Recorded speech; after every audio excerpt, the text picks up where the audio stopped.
प्रिय बंधु, आपको हम आप बीती सत्य घटना के विषय में अवगत कराते हैं।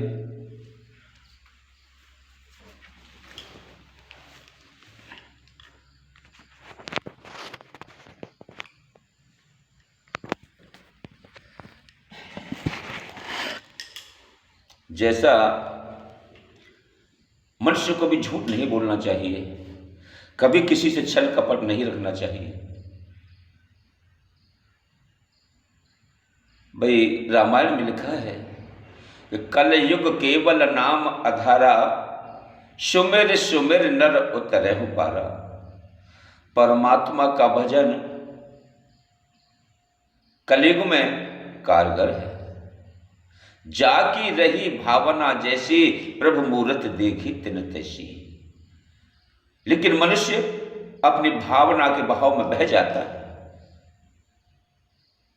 एक बार तब हम सन्यासी नहीं थे, अपने गृहस्थ जीवन जी रहे थे, रोजगार करते थे। हमने एक छोटी सी परचूनी की दुकान खोली। परचूनी की दुकान खोलने के बाद में हम अपने कार्य पर चले जाते और गृहिणी दुकान को चलाया करती थी।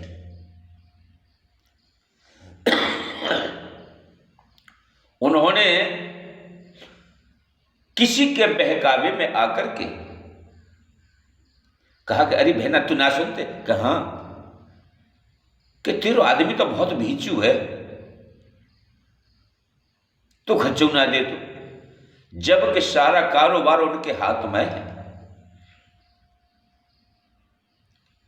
कि तू ऐसा करो कर, या गले में ते कछु पैसा लिखाते रहकर 10-20 रुपया रोज लिखा रहे और चुपचाप अलग धर ले, और उन्हें बताइए मत, वो अपने आप खच्चा चलाते।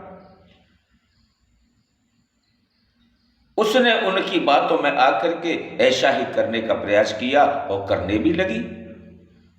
छिपा छिपा करके रख दिया। अचानक से परमात्मा की कृपा होती है ना, कि जाकू दुख दालिद्र प्रभु दे, ताकि मत पहले ही हर ले। जब परमात्मा उसको कष्ट देता है तो उसकी बुद्धि का हरण कर लेता है, उसी प्रकार से क्रियाएं होने लगती हैं।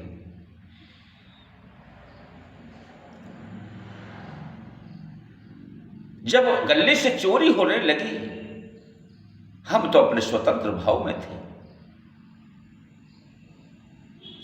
दुकान में एक साथ आग लगी, सारा सामान जलकर के नष्ट हो गया। फिर धन एकत्रित किया, हमने फिर सामान दुकान में भरा, लेकिन उनकी क्रिया वही रही। फिर भी सचेत नहीं हुए कि ये लॉस हो रहा है, नुकसान हो रहा है, तो क्यों? उन्होंने फिर चुराना चालू कर दिया। जब घर में गृहिणी दुकान चला रही है और बच्चा खेलने के लिए चला गया, तो मालूम पड़ा कि बच्चा खेलते खेलते एक वृक्ष पर चढ़ा और वृक्ष से गिर करके उसकी भुजा टूट गई। जब भुजा टूट गई तो वह आई हमारे पास भाग करके, अरे अरे अरे अरे चलो, अरे हाय मेरे लाल की बाहें टूट गई, पेड़ पैसे गिर गया। अरे मैंने कि भाई जल्दी ले चलो, डॉक्टर के पास ले चलते हैं। जब मेडिकल के लिए ले गए, अलीगढ़ मेडिकल के लिए, तो वहां पर प्लास्टर चढ़ाया, काफी नोटों का खर्चा भी हुआ। अब हमारे पास उतना धन तो था नहीं, ले फिर भी कहीं ना कहीं से कर्जा कर करके ले करके उस बच्चे के इलाज के लिए लगाया। तब उस गृहिणी ने कहा कि ले मुंह पर कछु जो पैसा है। मेरे भाई, तुम्हारे पास पैसा कहां से आ गए? पैसे तो सारे खत्म हो गए। करे उनने फलानी ने मुझसे ये कह दिया था कि या गले में तो पैसा चुरावर देकर, तो खूब पैसा है, सुझे लियो। उसने 400-500 रुपए इकट्ठे कर लिए, लेकिन मैंने कहा भाई तूने ये बहुत गलत किया। अरे सारा कारोबार ही तुम्हारे ऊपर था, फिर चोरी क्यों की, कोर्चा क्यों किया? ये कोर्चियाई बेईमानी होती है ना, ये अपने आप को तो लेके डूबती ही है, अपने घर परिवार को भी लेकर के डूब जाती है।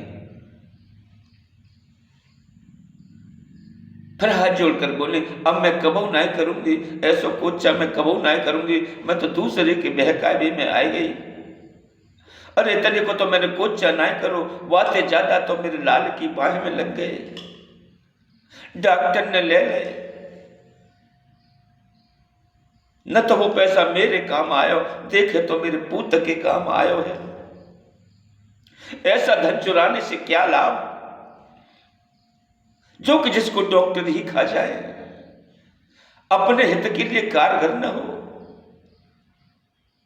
अपना धंधा ही नष्ट हो जाए। प्रिय बंधु, ऐसी घटनाओं को अंजाम देने से पहले आप जरा सोच समझ लिया करें।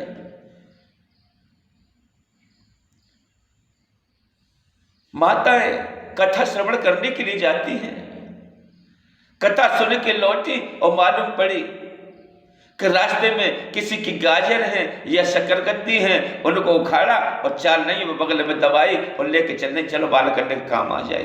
क्या कथा में यही श्रवण किया? गुरुजी ने यही सिखाया कि चोरी करो? चोरी करने का फल आपको भोगना पड़ेगा, भोगना पड़ेगा, भोगना पड़ेगा। इसलिए अपनी आत्माएं पवित्र रखो, किसी के माल को मारने का प्रयास ना करो। दूसरे का धन अपने को लेकर के डूब जाता है।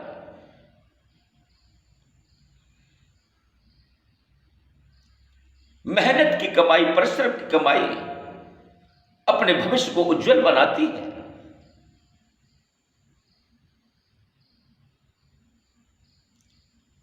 बुरे धन का बुरा नतीजा होता है।